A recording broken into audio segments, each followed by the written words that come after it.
समर्थ कृणाल, महंत मार्शल, जय तृप्तेश असे हे सर्व रक्षक एका मिशनकरिता पृथ्वी सोडून दुसऱ्या ग्रहावर गेले होते. सध्या महंतांच्या ग्रंथालयात आता ह्या क्षणाला कोणी उपस्थित असेल तर ते होते नील गबलू. वर्तुळाकार टेबलावर एक जादुई काचेचं कंदील ठेवलं होतं. त्या कंदिलाचा हिरवा फेसाळता प्रकाश वर्तुळाकार टेबलापासून 10 मीटर अंतरापर्यंत सर्व भाग उजळून गेला होता. त्या उजळलेल्या भागात जे जे अस्तित्वात होतं त्यावर तो हिरवट प्रकाश पडला होता. टेबलावर 3-3 असे 2 डाव मिळून एकूण 6 पत्ते पडले होते. हळूच एक लहानसर हात आला. त्या हाताची बोट 2 इंच लांबीची होती. मधल्या तर्जनीत एक सोन्याची अंगठी घातली होती. त्या हाताच्या बोटांनी 3 पत्ते उचलले. हळूच तो हात पत्ते घेऊन वर आला. तसा त्या व्यक्तीचा चेहराही दिसला. तो गबलू होता. तोंड वाकडं करत, चेहऱ्यावर गंभीर कठोर भाव ठेवत त्याने पत्ते एक एक करत कोरायला सुरुवात केली. त्याच्या पुढे टेबला बाजूच्या खुर्चीत बसलेला नील एकटक त्याच्याकडेच पाहत होता. टेबलावर 10-12 सोन्याचे सिक्के पडलेले. त्यां बाजूलाच 2 500च्या करकरीत नोटांचे बंडल पडलेलं दिसत होतं. गबलूने एकमेकांना चिटकलेले पत्ते कोरायला सुरुवात केली. पहिला पत्ता होता ए. गबलूने दुसरा पत्ता कोरला. तसा पुन्हा ए आला. त्यासहितच गबलूच्या मनात लाडू फुटले ते वेगळे.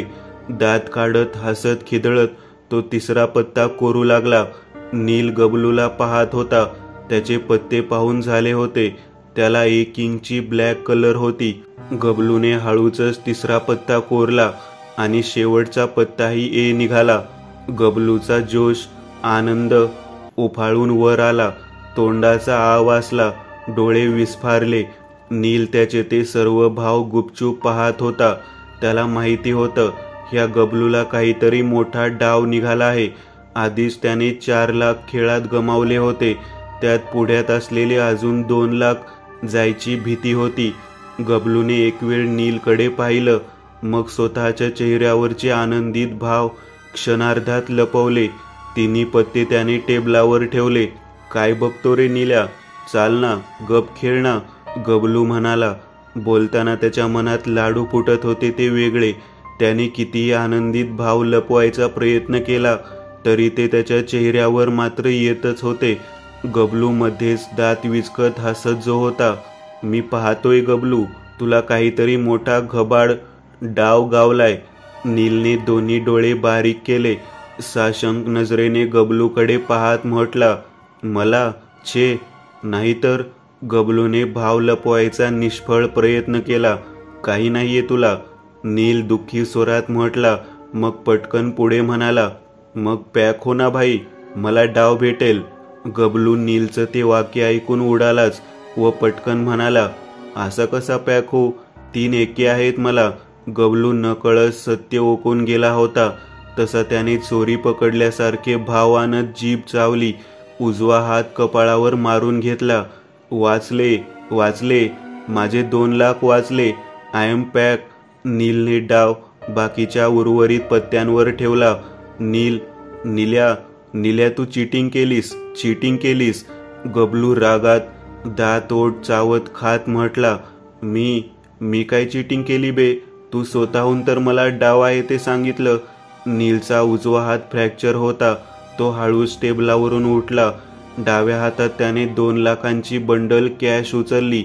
नीलने जांभाई देत डाव्या हाताची टिचकी उघड्या तोंडासमोर वाजवली. गबलू, मला जाम भूक लागली. त्या जादूच्या पुस्तकातून काहीतरी खायला मागव ना. नीलचं हे वाक्य ऐकून गबलू जरा उडालाच. काय माणूस आहे, लोक जांभाई दिल्यावर झोप काढतात आणि हा जांभाई दिल्यावर भूक लागले म्हणतो. गबलू पुटपुटत म्हणाला, हां काही म्हणालास, नीलने विचारलं. त्यावर गबलू कसं तरीच हसला. मी कुठं काय, थांब हां, मी आपल्याला खायला घेऊन येतो. गबलू विषय बदलत म्हटला व निघून गेला. वाचले बाबा 1.5 लाख रुपये. आधीच 5 लाखाचा चुना लागलाय, त्यात अजून 2 लाख घुसले असते. नील स्वतःशीच बडबड करत चालत होता. त्याच्या दोन्ही तर्फे 10-12 फूट उंचीचे एका रांगेत सरळ रेषेत उभी केलेली खूप सारी कपाट दिसत होती. त्या कपाटामध्ये वेगवेगळ्या प्रकारची पुस्तके ठेवली होती. सामान्य पुस्तक, छे, सामान्य मुळीचच नाही बरं का. ती पुस्तक म्हणजे मानवी कल्पनेपुढील ज्ञान होते, जे मानवाच्या कल्पनेतून सुटलं होतं. ती कल्पना त्या ग्रंथामध्ये होती. नील न जाणे कित्येक उशीर झालं चालतच होता. आपण कुठे चाललो आहोत, आपल्याला कुठे जायचं आहे हे प्रश्न मनात येतच नव्हते. पावले उचलत होती आणि त्या पावलांसहित शरीर पुढे जातच होता. एक क्षण तर नीलला असं भास झाला की शरीरावर ताबा राहिलाच नाही आहे. शेवटी त्या कपाटांची सीमा संपला आणि पुढे भिंत दिसू लागली.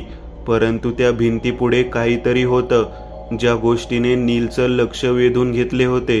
भिंतीच्या पुढे एक 3 फूट उंचीचा दंडगोल आकारातला टेबल होता. त्याच टेबलावर चौकोनी पारदर्शक काचेच्या बॉक्समध्ये एक ग्रंथ ठेवलं होतं. निळ्या रंगाचं पृष्ठभाग. त्या पृष्ठभागावर एका नागाचा फणा वासून फुत्कारतानाचं चित्र होतं. त्या नागाचं तोंड वाचलं होतं. त्यातून ते वरचे 2 तीक्ष्ण विषारी दंत व 2 भागात विभागलेली जीभ बाहेर आली होती. त्या नागाचे ते मणी एवढे डोळे विस्तवागत भगव्या जर्द ज्वलंत रंगाने चकाकत होते. असं वाटत होतं ते धड जिवंतच आहे.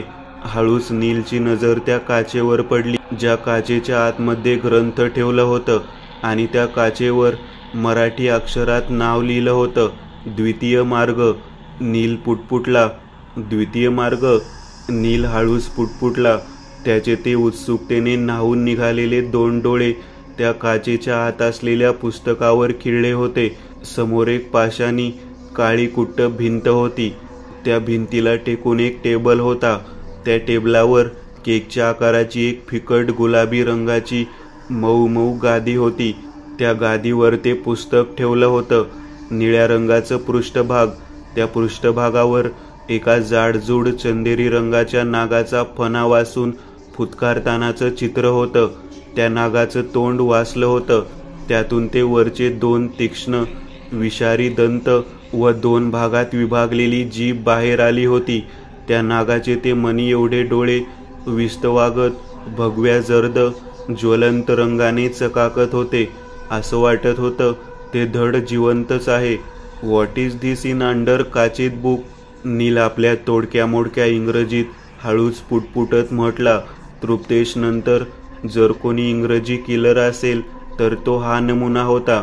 नीलची प्रश्नार्थक नजर त्या पुस्तकाला निहाळत हळूहळू त्याची पावले पुढे सरसावत होती. त्या काचेच्या आतून हळूहळू आपल्या दिशेने पुढे पुढे येणारा नील दिसत होता. द्वितीय मार्ग. असं कसं पुस्तक आहे हा? This is not in my head knowledge. म्हणजे पुस्तक माझ्या डोक्याच्या विचारचक्र पल्ल्याड आहे. नील स्वतःशीच बडबडत बोलत होता. त्याचा उजवा हात फ्रॅक्चर झाला होता, म्हणूनच त्याने डाव्या हाताचा तळवा त्या काचेवर ठेवला. उचलू काय? उचलू का तुला? नील त्या काचेशी बोलत बडबड करू लागला. त्या पुस्तकाप्रती जाणून घेण्याकरिता त्याच्या मनी उत्सुकता लागून राहिली होती, जी त्याला शांत बसू देत नव्हती. उचलूनच बघतो. तसंही मी घोस्टबस्टर आहे. काही लोचामोचा झाला तर सांभाळून घेईलच, नील स्वतःशीच म्हणाला. परंतु त्याच्या मनातल्या एका छुप्या कोपऱ्यात भीतीची रोप तयार होत होती. उत्सुकतेला भीतीची जोड मिळत होती. महंताचं ग्रंथालय काही साधंसुधं नाही हे त्याला माहीत होतं. ह्या सर्व वस्तू जादुई, काही शापाने श्रापितलेल्या होत्या. कित्येक तरी भूत इथे पकडलेली होती. त्यातलंच हे पुस्तक असेल तर? खोलून पाहिलं आणि काही झंझाट उगीचच बाहेर पडून मागे लागलं तर? मनातली उत्सुकता सांगत होती, काढते ग्रंथ बाहेर, काढते ग्रंथ बाहेर, खोलते, बघ आत काय आहे ते. परंतु मनातली भीती सतर्कतेचा इशारा देत होती, सांगत होती, नाही, नको खोलूस ते पुस्तक. धोका, धोका, खतरा. काय करू? खोलू की नको? नीलचा डावा हात उत्सुकता भीतीने थरथर करत कापत होता. शेवटी मनातल्या भीतीवर उत्सुकतेने विजय मिळवलं. नीलने डाव्या हाताचा विळखा काचेला घालत ती काच हळूच वर उचलली. नीलच्या छातीचे ठोके धडधड करत वाजत होते. काच उचलली आणि टाइम बॉम्ब प्रमाणे काही फुटलं तर, किंवा भूत पिशाच सैतान बाहेर आले तर, यायला नको, हीच मनोमन नील इच्छा व्यक्त करत होता. आजूबाजूला कमालीची गूढ शांतता पसरली होती. नीलच्या मनाला वाटणाऱ्या भीतीच्या रोपट्याला पाणी देत वाढवत होती. हळूच नीलच्या पाठीमागे कोणीतरी अवतरलं. ते जे कोणी वाईट हेतूने नीलच्या मागे उभं होतं, त्याच्या नजरेला पाठमोरा नील्या दिसत होता. हळूच त्या अनोळखी माणसांचा उजवा हात पुढे आला. त्याच्या हातात धारधार पातीचा चाकू धरला होता. वेगाने तो नीलच्या दिशेने पुढे पुढे जाऊ लागला. इकडे नीलचे डोळे विस्फारले, कपाळावर आठ्या फुटल्या. भीतीने भयाने चेहरा पांढरा पडला जात त्याची तणतणली गेली. कानसुळ्या गरम झाल्या. कोणीतरी मागून येत आहे ही भावना टर्की फाय छातीत कळ उमटून गेली. ते जे कोणी वेगानं नीलच्या मागून येत होतं ते नीलच्या पाठीजवळ पोहोचलं होतं. त्याच्या हातातला सुरा हलकेच नीलच्या पाठीत खुपसण्यासाठी वर आला. ए नील्या! नील्याच्या कानावर अचानक ती घोगरी किन्नरी हाक पडली. गरकन नील्या मागे वळाला तसा त्याच्या तोंडून एक मृत्यूदायक आर्तकिंकाळी बाहेर पडली. त्यासहितच त्याच्या डाव्या हातात धरलेली चौकोनी काच हातातून सुटली जात खळ आवाज करत फुटली गेली. लालेलाल ताज्या रक्ताची चिळकांडी त्या फुटलेल्या काचवात अभिषेक घालत पडू लागली. त्या सर्व काचा लाल रंगाने भिजू लागल्या. नील मुळाच्या देठापासून ओरडला. त्याचा चेहरा भ्यायल्यासारखा पांढरा फट्ट पडला होता. त्याच्या वासलेल्या तोंडातील बत्तीशी बाहेर आलेली जीभ आणि घशातील घंटा खणखणत होती. नीलचा चेहरा एका पेंटिंगमधील तेलचित्र भासत होतं. भीतीची व्याख्या दर्शवणारं तेलचित्र. तोच त्याच्या चेहऱ्यापुढून एक लहानसर परंतु 5 जाडजूड बोट असलेला हाताचा पंजा आला, ज्या हातात एक सँडविच होतं. नीलच्या वासलेल्या तोंडात त्या हाताने सँडविच गपकन कोंबलं. त्याचा वासलेला किंकाळी फोडणारा साऊंडमुग झटक्यात म्यूट झाला. एक गबलूने नील्याला दम दिला. गबलूच्या एका डाव्या हातात सुरा धरलेला, उजव्या हातात सँडविचची काचेची सफेद रंगाची थाळी होती, ज्यात 4-5 सँडविच ठेवले होते. त्या सँडविच बाजूलाच एक पालथी पडलेली टोमॅटो सॉसची बाटली होती. त्या बाटलीच्या मुखातून खाली सॉस पडत होता. गबलूने खाली पाहिलं. खाली जमिनीवर अंथरलेल्या लाल सतरंजीवर फुटलेल्या बारीक सारीक काचांचा ढीग पडला होता आणि त्या ढिगांवर टोमॅटोची चटणी पडत होती. काही वाचक जणांनी असा विचारही केला असेल, नील्याचा नंबर लागला. नील्या इज डेड. नील्या इज नो मोर. नील्या मेला. नील्याची 13व्याची बुंदी फिक्स. परंतु नाही हो, नाही. इतक्यात काही हा पट्ट्या जात नाही. अजून तर जय, नील, तृप्तेश ह्या तिघांची सिरीज सुद्धा येणार आहे. बरं असो, पुढे. काचेवर पडलेले ते काही रक्त नव्हते, तर सोनू मोनू कंपनीची टोमॅटोची चटणी होती. काय रे एवढं जोरात ओरडायला? काय वाघ मागे लागला काय, की यम लागला? गबलू जरा चिडत म्हटला. नील्याने दोन्ही हात छातीवर ठेवले होते. चेहऱ्यावरचे विस्फारलेले डोळे, तोंडाचा आवासलेला, छातीवर ठेवलेले हात छातीसहित वर खाली होत उडत होते. ओरडू नको तर काय करू? तू असा सिरियल किल्लर सारखा सायलेंट वॉकनी मागून आलास आणि मला वाटलं की खरंच कोणी भूत माझे प्राणहरण करायला आले का काय. त्यातल्या त्यात हे ग्रंथालय म्हणजे भूतांचं घर आहे. नील फुललेल्या श्वासांसहित म्हटला. त्यावर गबलू दात विचकत निर्लज्जासारखा हसला. त्याचं ते हसू पाहून नीलची मात्र पार सटकली होती. साला इथे आपला जीव घशापर्यंत आलेला. तोंड जरा मोठं असतं तर घशातून बाहेर आला असता. मग आपलं हे बॉडीचं मृत कार्पेट इथे शॉकेस सारखं पडलं असतं. सिंगल आत्मा इथे कुठेतरी संबंध होऊन भटकत असती. बिचारी आत्मा. गप हसतो काय? तुला ना थांब दाखवतो. हात बरा हो दे. त्याच्या त्या वाक्यावर गबलूने भीतच औंढा गिळला. आता हा नील्या आपल्याला मारणार म्हणजे मारणार हे ठरलेलंच आहे हे त्याला कळून चुकलं होतं. अरे तू कशाला भडकतो रे? त्यापेक्षा हे गरम गरम सँडविच खा, हे घे. गबलूने विषय बदलत चर्चेला हात घातला. तेवढ्यात गबलूची नजर निल्याच्या मागे जरा पुढे गेली. समोर काळी पाषाणी भिंत होती. वर एक मशाल जळत होती. त्या खाली भिंतीच्या पुढे दंडाकार टेबल होता. टेबलावर असलेल्या वर्तुळाकार मऊ लुसलुशीत जांभळ्या गादीवर एक पुस्तक ठेवलं होतं. हा पुस्तक? गबलूच्या नजरेत प्रश्नार्थक भाव उमटले.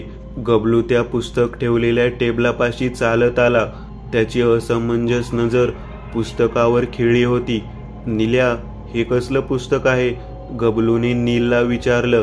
काय माहिती, द्वितीय मार्ग असं काहीतरी लिहिलं आहे त्यावर, नील म्हटला. जरा वेळ दोघेही त्या पुस्तकालाच पाहत होते.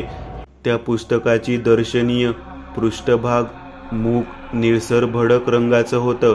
पुस्तकामधोमध एका चौकोनी चंदेरी बिल्ला होता.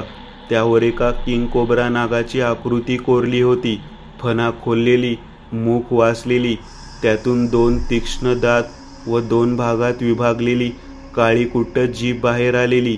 परंतु त्या कोब्राचे डोळे भडक विस्तवागत चकाकत होते.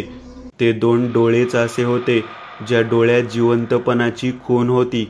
गबलू नील दोघेही चुंबकीय संमोहन नजरेने न जाणे कित्येक उशीर त्या पुस्तकाकडेच पाहत होते. तोच अचानक, खोलून पाहूयात, गबलूचा आवाज. खोलून पाहूयात, नीलचा आवाज. दोघांच्याही मुखातून एकाच वेळेस आवाज बाहेर पडले. गबलू नील ह्यावर येड्यागत खुदकन हसले. चल काढून पाहूयात, नील उत्सुक स्वरात म्हटला. त्यावर गबलू दात काढत भुवया उडवत मोठी गंमत असल्यासारखा हसला. नीलने उजव्या हाताच्या पंजात ग्रंथाचा पृष्ठभाग धरला. मनात जराशी भीती होतीच. समजा जर पुस्तक उचललं आणि काही विचित्र घडलं तर? पुस्तकाच्या वजनाने खाली काही विशिष्ट प्रकारे कळ दाबलेली असली तर? म्हणजेच पुस्तक उचललं आणि तेवढ्यात बॉम्ब फुटावा, हा ग्रंथालयच कोसळायचा.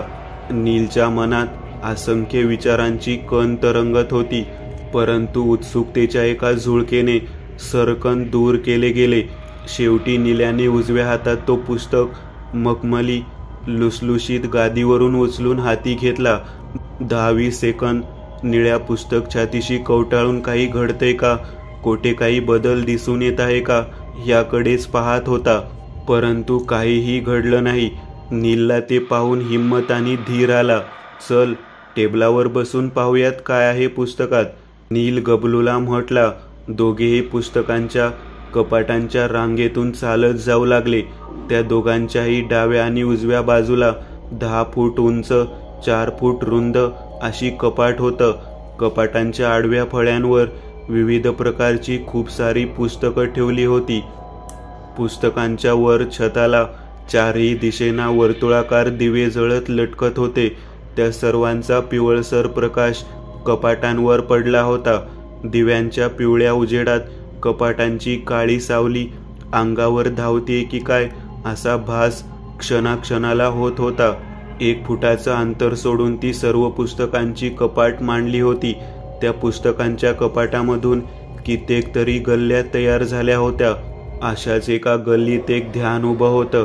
अंगयष्टीने लुकडं, काठीच म्हणा, अंगावर जरा विचित्र कपडे होते. दोन्ही हाताच्या फुलबाह्या लाल रंगाच्या होत्या.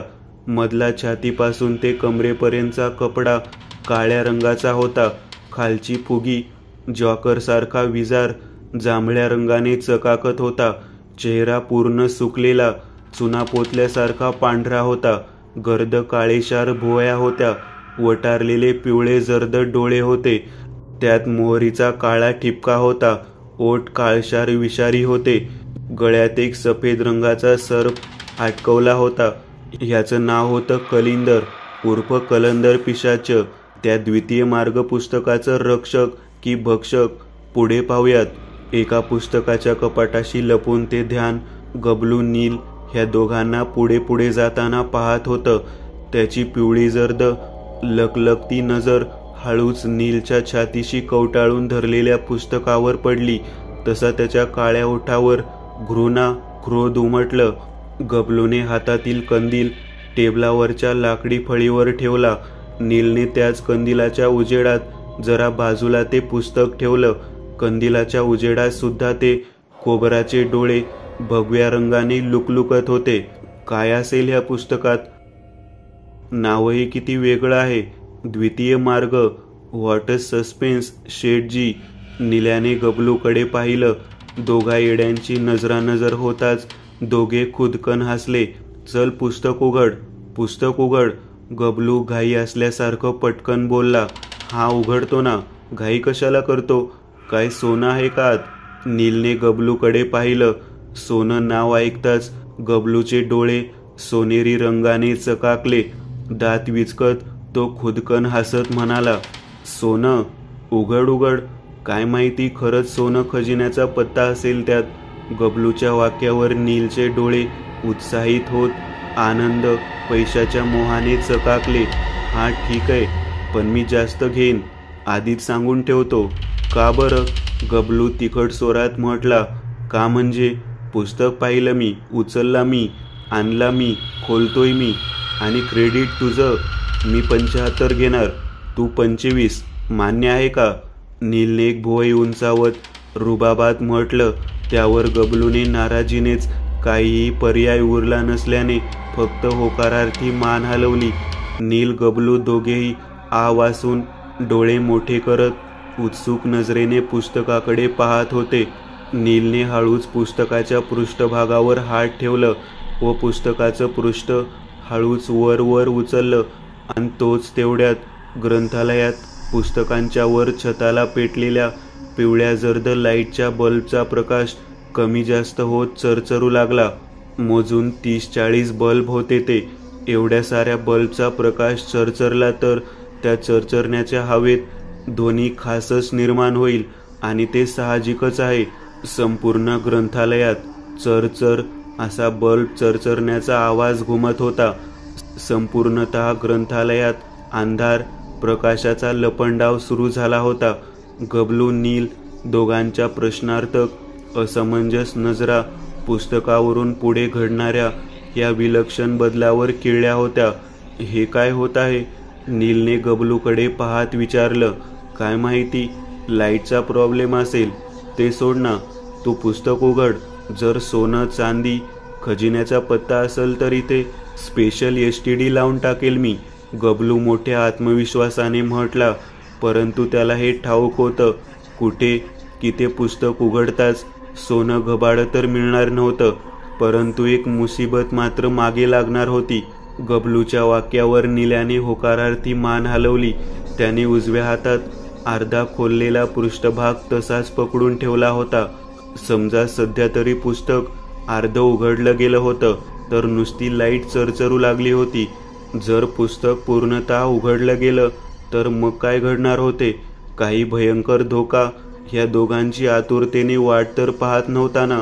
नीलने अर्धवट उघडून ठेवलेला पुस्तक हळूच जोर देत पूर्णतः उघडला आणि तोच तेवढ्यात संपूर्णतः ग्रंथालयातील छताला पेटलेले पिवळे दिवे फटफट असा आवाज करत फटाक्याच्या माळीप्रमाणे फुटायला सुरुवात झाली. पिवळ्या बल्बच्या आत पेटलेली सूक्ष्म विद्युत प्रकाश ठिणगी चंदेरी रंगाच्या ठिणग्या उडवत फटाफटा फुटली गेली. पुस्तकांच्या कपाटांवर चरचर करत ठिणग्यांचा पाऊस कोसळला. संपूर्णतः तळघरातील दिवे एका पाठोपाठ फुटले. घनगर्द काळी काजळी पोतलेला अंधार चारही दिशेंना पसरला गेला. चिडीचूप गहिरी गूढ शांतता चारही दिशेंना छा गई.